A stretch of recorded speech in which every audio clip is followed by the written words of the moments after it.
ஏயா big pass, உங்களுக்கு இது அநியாயமாக படலையா? இப்போ தான் எல்லாம் முடிஞ்சுது. இவங்களெல்லாம் அடுத்த வாரம் வர வச்சுருக்கலாம்ல. இந்த வாரமே வர வச்சு 2 வாரம் எங்களை வச்சு செய்கிறதுக்கா? அதுலேயும் இந்த தர்பீஸை கடைசி நாளில் வர வச்சுருக்கலாம்ல.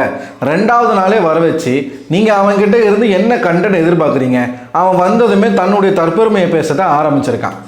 அது எப்படிங்க ஒரு மனுஷனால் பொய்யை மட்டுமே பேசி வாழ்க்கையை ஓட்ட முடியும்? எல்லாத்திலும் போய் எதுக்கு எடுத்தாலும் போய். அதுலேயும் வினோத் அவர்களை எந்த அளவுக்கு வெளியில் போய் கேவலமாக பேசிக்கிட்டு இருந்தான். மெய்யழகன் காம்போலாம் ஒரு மயிரும் கிடையாது, அவர் வந்து என்னை புள்ளி பண்ணார், என்னை இது பண்ணார், அது பண்ணார், அவர் வந்து மோசமான ஆள், அவருக்கு யாரும் சப்போர்ட் பண்ணாதீங்க, அவர் பாடி ஷேமிங் பண்ணார், அவர் அப்படி பண்ணார் இப்படி பண்ணாருன்னு பேசிட்டு இங்கே வந்து நம்ம மெய்யழகன் காம்போ வந்து பயங்கரமாக ரீச்சு, அவ்வளவு ரீச்சு, இவ்வளவு ரீச்சு. இதில் யார் கார்த்திக், யார் அரவிந்த் சாமி? இப்போ இதுதான் வந்து கன்ஃபியூஷனு. நீங்கள் கார்த்திகா, இவர் அரவிந்த் சாமியா? கூடவே பிரவீன் காந்தி அனுப்பியிருக்கிறாங்க. பிரவீன் காந்தி வந்தோடனே நேராக அரோரா கிட்ட போயிட்டாப்புல. அரோரா கிட்ட போயிட்டு, என்ன இன்னைக்கு ரொம்ப அழகாக இருக்க? ஓ, நான் வரேன்றதுனால இவ்வளோ அழகாக இருக்கியா? இவ்வளோ மேக்கப் வந்து நான் வர்றதுக்காக போட்டியா? இல்லை, அவன் இல்லை, நான் எப்பயும் போல தான் இருக்கேன் அப்படின்றான். இல்லை, உனக்கு வந்து தெரிஞ்சிருக்கு, நான் வருவேன்னு தெரிஞ்சிருக்கு, அதனால தான் நீ இந்த அளவுக்கு அழகாக இருக்க. யோ, அந்த வீட்லேயே இருக்கிறதுல நீ தான் வயசான ஆள். இது ஆல்ரெடி இந்த மாதிரி பண்ணி தான் வெளில போனீங்க. மொதல் வாரமே வெளில துரத்தி விட்டாங்க. எனக்கு வரக்கூடிய ஆட்கள்லாம் முக்கால்வாசி பேர் இந்த பிரவீன் அவர்கள் வந்து முழுக்க வன்மத்தில் வராரா என்னன்னு தெரில. கான்டெக்ட் புரியல. அது வந்து நம்ம அவர் வரும்போது நம்ம பேசிக்கலாம். இப்போ லைவில் வந்து வாட்டர் மெலனும் பிரவீன் காந்தியும் வந்துட்டாங்க. வந்து நம்ம ப்ரோமோ 1ல் பார்த்தா எல்லா கண்டென்ட்டும் இப்போ தான் நடந்து முடிஞ்சுக்கிட்டு இருக்கு. நான் சொன்ன மாதிரியே ஃபுல்லாக பொய், வந்ததில் இருந்து பொய். அது அப்படி போச்சு, இது இப்படி போச்சு. அந்த செல்ஃப் ப்ரைஸிங் டப்பா, இந்த வீட்டுக்குள்ளே 1ஆம் நம்பர் செல்ஃப் ப்ரைஸிங் டப்பா வந்து திவாகர் தான். ஏற்கனவே இந்த ஆளை பற்றி இதெல்லாம் நம்ம பேசினது. ரொம்ப ஆணவத்தில் பேசுகிறான், ரொம்ப தெனாவட்டாக பேசுகிறான், ஒன்றுமே இல்லைனாலும் ஓவராக பேசுகிறான்டா அப்படின்ற மாதிரி நம்ம ஆல்ரெடி பேசியிருந்தோம். கரெக்டாக? இப்போ அதே தான் பண்ணுறான். இல்லை, ஐயோ திவாகர் இல்லாமல் ப்ரோமோவே இல்லை. திவாகர் வந்து வீட்டுக்குள்ளே போனது எவ்வளோ நல்லதாக போச்சு. சிம்பு இழுத்து விட்டாங்க நடுவில். அதை பற்றி நான் பேசுகிறேன். அதை பற்றி பேசுகிறதுக்கு முன்னாடி நீங்கள் ஃபர்ஸ்ட் ப்ரோமோவில் பார்த்த மாதிரியே பிக் பாஸ் வந்து டைரக்டான ரொம்ப ஸ்ட்ராங்கான ஒரு வார்னிங். இவ்வளவு கடுமையாக அவர் வந்து எப்படி சொல்கிறது, சாஃப்டாக பேசுகிற மாதிரி உள்ளுக்குள்ளே வந்து வெயிட்டாக பேசியிருக்காப்புல, சுகர் கோட் பண்ணி பேசிட்டாப்புல. எதுக்காக இந்த ஒரு ரியாக்ஷன் அப்படின்னு பார்த்தீங்கன்னா, இந்த தர்பீஸ் வெளியில் போய் நான் பேசின விஷயங்களை கட் பண்ணிட்டாங்க, நான் இது பண்ண விஷயங்களை கட் பண்ணிட்டாங்க, என்னுடைய சீன்ஸ் நிறைய வரவே இல்லை, நான் அதை பண்ணேன், நான் இதை பண்ணேன், இப்படி பண்ணேன், அப்படி பண்ணேன், எனக்கு வந்து எப்படி சொல்கிறது, இது அன்ஃபேர் எவிக்ஷன் பண்ணிட்டாங்க, எல்லாருமே சொல்லிட்டாங்க, நான் தான் ஓட்டிங்கில் டாப்பில் இருந்தேன், என்னை வந்து வேணும்னே தூக்கிட்டாங்க, இப்படிலாம் பேசினார். ஒவ்வொருத்தருக்கிட்டையும் கால் பண்ணி வினோத் மெய்யழகன் காம்போ வந்து கிடையாது அப்படின்னு பேசிட்டு இன்றைக்கி இந்த வீட்டுக்குள்ளே வந்து எப்படி நடிச்சுக்கிட்டு இருக்கான் பார்த்தீங்களா வினோத்துக்கிட்ட? எவ்வளவு நடிப்பு பார்த்தீங்களா? கோவம் தாங்க வருது. இதனால ரொம்ப நாள் கழிச்சு நம்ம பார்க்குறோம். சரி, என்டர்டெயின்மெண்ட்டாக இதெல்லாம் பண்ணுவான்னு பார்த்தா இந்த அரசன் பட ஷூட்டிங் நடக்கிற இடத்துக்கு இந்த நாய் போயிருக்கு. அந்த ஃபோட்டோவை நீங்கள் பாருங்கள். இந்த நாய் இந்த மாதிரி பேசுறதுக்கு காரணம் யார் தெரியுமா? இந்த நாய்க்கு பின்னாடி இன்னொருத்தர் நிற்கிறார். இவர் தான் திவாகரனுடைய நண்பர். இந்த சினிமா ஃபீல்டில் திவாகரை வச்சு எப்படியாச்சும் பொழப்பு நடத்தணும். இப்போ கமருதனுக்கு எப்படி ஒரு போத்தனோ, இவங்க அரோராவுக்கு எப்படி ரியாவோ, ரியா வந்து டேலண்டட் பர்சன், அது வந்து வேறு, ரியா வந்து சேர்க்க முடியாது. இந்த போத்தன் எப்படி ஒரு ஆளோ அதே மாதிரி இந்த திவாகருக்கு இந்த ஆள். திவாகரை வீட்டில் கூப்பிட்டு கறி விருந்து போடுறது, அதை ஒரு வீடியோ எடுத்து போடுறது, எப்படியாச்சும் இவன் ஒரு ஆளுன்னு சொல்லி இவனை இண்டஸ்ட்ரிக்குள்ளே நுழைச்சி அவன் மூலமாக நம்ம ஏதாச்சும் வந்து ஒரு பலன் அடைஞ்சிட மாட்டோமா அப்படின்னு ஏங்கிக்கிட்டு இருக்க ஒரு ஆள்.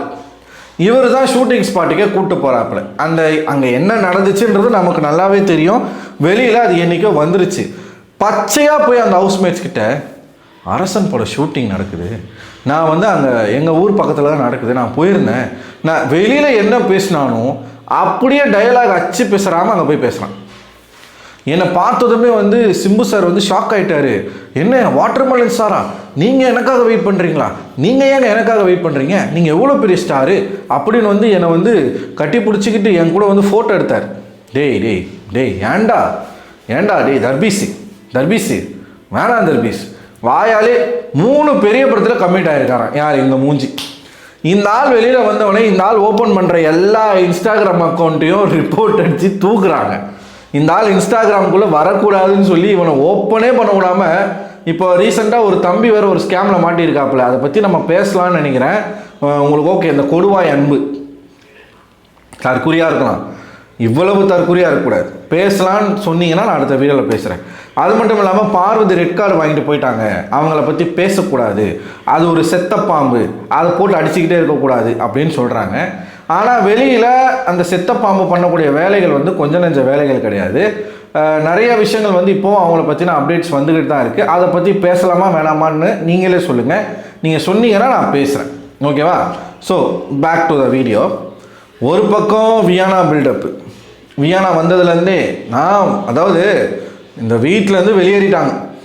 இந்த வெளியேறிய காண்டை எப்படிலாம் காட்டலாம், நம்மளை நாமினேட் பண்ணி வெளில அனுப்பிட்டாங்களே அப்படின்னு எப்படிலாம் காட்டலாம். திவ்யா கிட்ட போயிட்டு அந்த 200% அப்படிங்கிற அந்த விஷயத்தை வந்து எடுத்து நீ இந்த வீட்டுக்குள்ளே ஒரு 200% பண்ணுறேன்னா வெளியில் உனக்கு ஒரு 200% வந்து ஒரு வேலை நடந்துக்கிட்டு இருக்கு. அது வந்து நான் இங்கே என்னால் கேட்க முடியாது, நான் வெளியில் போய் கேட்குறேன். இங்கே கேட்க முடியாத மைத்துக்கு எதுக்கு அங்கே கேட்குறேன், எதுக்கு அங்கே ரிஜிஸ்டர் பண்ணுறேன், இவன் இதுக்கு தான் வந்திருக்கா, நான் போனேன் போய் எல்லாரையும் வச்சு செஞ்சுட்டு வந்தேன் அப்படின்ற பேர் வரணும் அப்படிங்கிறதுக்காக தான் வந்திருக்கா. அண்ட் பர்சனல் வெஞ்சன்ஸ், நம்மளை வந்து எவிக்ட் பண்ணிட்டாங்க, நம்மளை வந்து வெளில அனுப்பிச்சிட்டாங்க, இவங்கெல்லாம் ஓட் பண்ணி தான் நம்மளை வெளில அனுப்பிட்டாங்க. இப்போது இதுலேயே இந்த பாயிண்ட்லேயே வந்து அர்த்தமே இல்லை. வீட்டுக்குள்ளே நீ ஒன்றுமே பண்ணலை, ஆனால் வெளியில் உனக்கு ஒரு 200% ஒர்க் நடக்குதுன்னு சொன்னால் ஓகே. நீ வீட்டுக்குள்ளே ஒரு 200% போடுற, அதே மாதிரி வெளியில் உனக்கு ஒரு 200% நடக்குதுன்னா அது எப்படி நெகட்டிவாக போகும்? பைத்தியம். இங்கே வீட்டுக்குள்ளே போடுற 200% தானே வெளியில் 200% போகுது. என்ன பேசுகிறோம், என்ன மேட்ச்சு, என்ன டீமு எதுவுமே தெரியாமல் இவங்க வந்து ஒரு பக்கம் இவங்க ஒரு கெத்து. பிரவீன் காந்தி வந்ததுமே அரோரா கிட்ட வெளியே போயிட்டாப்புல. ஆனால் திவ்யா கிட்ட வந்து உங்களை பார்க்கும்போது எனக்கு ஒரு நல்ல கண்டஸ்டன்ட் வந்து இந்த வீட்டுக்குள்ளே இருக்காங்கன்ற ஒரு ஃபீல் எனக்கு வந்துச்சு, அந்த ஒரு திருப்தி எனக்கு வந்துச்சு அப்படின்னு சொல்லிட்டு திவ்யா கிட்ட சொல்கிறாப்புல. இந்த ஆள் வந்து வழக்கம் போல் ஆக்சுவலாக சிம்பு பட ஷூட்டிங்கில் இவனாக தான் போயிருக்கான், கால் கடுக்க நின்று இருக்கான்.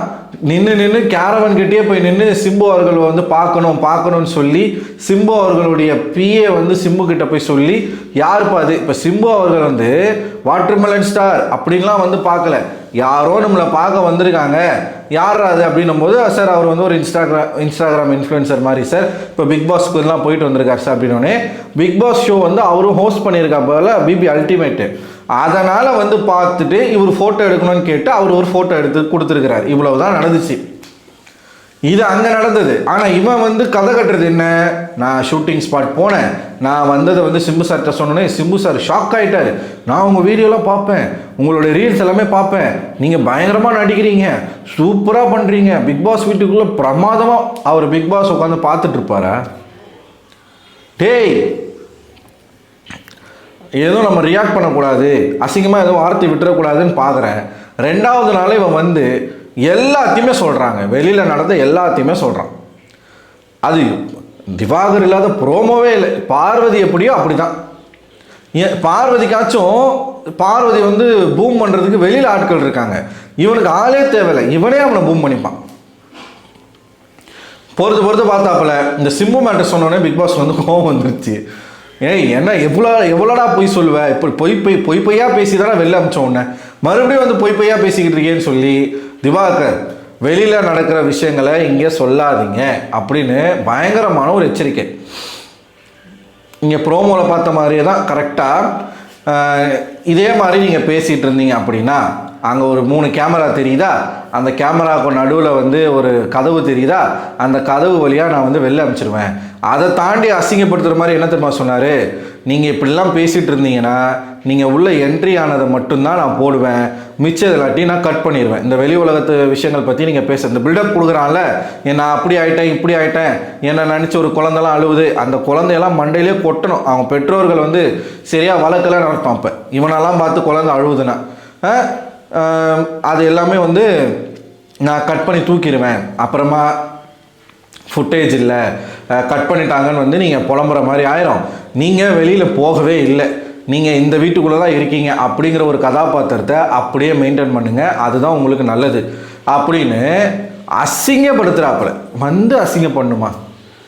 வியானா சொல்லுது அண்ணன் சொல்கிறதுல பாதி உண்மை பாதி பொய் அப்படின்னு சொல்லுது. இவர் ஒரு குழந்தை கதையை சொன்னோடனே அந்த அம்மா ஒரு குழந்தை கதை, எனக்காகவும் ஒரு குழந்தை. அதாவது அந்த வீட்டில் ஃபைனலுக்கு போயிருக்கிற 6 பேர் கூட அமைதியாக இருக்கானுங்க. இந்த வெளியில் போய் பாதியிலே வெளில போயிட்டு லவ் பண்ணி வெளில போய் கேஸில் மாட்டி வெளில போய் இவனுங்க பில்டப் இருக்குது பார்த்தியா, அது தாங்க முடியலைங்க. சீரியஸாக தாங்க முடியல. அதுலேயும் இந்த தர்பீஸ் பேசுகிறதையும் இந்த வியானா வந்து பேசுகிறதையும், வியானா முழுக்க முழுக்க வெஞ்சன்ஸ் கேம் ஆட வந்திருக்காங்க அந்த வீட்டுக்குள்ளே. அப்படியே வெளியில் இப்போ நந்தினி வந்து எப்படி இப்போ பார்வதிக்கு வந்து பேசுகிறாங்களோ அதே மாதிரி வந்து பார்வதியை பற்றி இங்கே வந்து அங்கங்கே போட்டு விடுறது. ஐயோ அவங்க இல்லாமல் போயிட்டாங்க, இவங்க இல்லாமல் போயிட்டாங்க. சாண்ட்ரா கிட்ட வந்து இன்னும் அந்த பிரச்சனை வரல, அது வந்து எப்போ வரும்னு தெரில. அடுத்து வந்து பிரவீன் அவர்கள் வராரு. இவங்களை வச்சுக்கிட்டு பணப்பொட்டி டாஸ்க் வேறு நடக்க போகுது. அதில் என்னெல்லாம் கூத்து நடக்க போகுதுன்றதை பொறுத்து இருந்து பார்ப்போம். ஸோ நீங்கள் என்ன நினைக்கிறீங்க? இவன் இந்த மாதிரி வந்து புருடா விட்றத வந்து சீரியஸாக பார்க்குறதுக்கே வெறுப்பாக இருக்குது. சாந்தி வேறு வழி இல்லை. இன்னும் 2 வாரம். நீங்கள் என்ன நினைக்கிறீங்க? உங்களோட கருத்துக்களை மறக்காமல் கமெண்ட் பாக்ஸில் கமெண்ட் பண்ணுங்கள். அடுத்த ஒரு வீடியோவில் உங்களை சந்திக்கிறேன். அதுவரை உங்களிடமிருந்து விடைபெறுவது நான் அரவிந்தன்.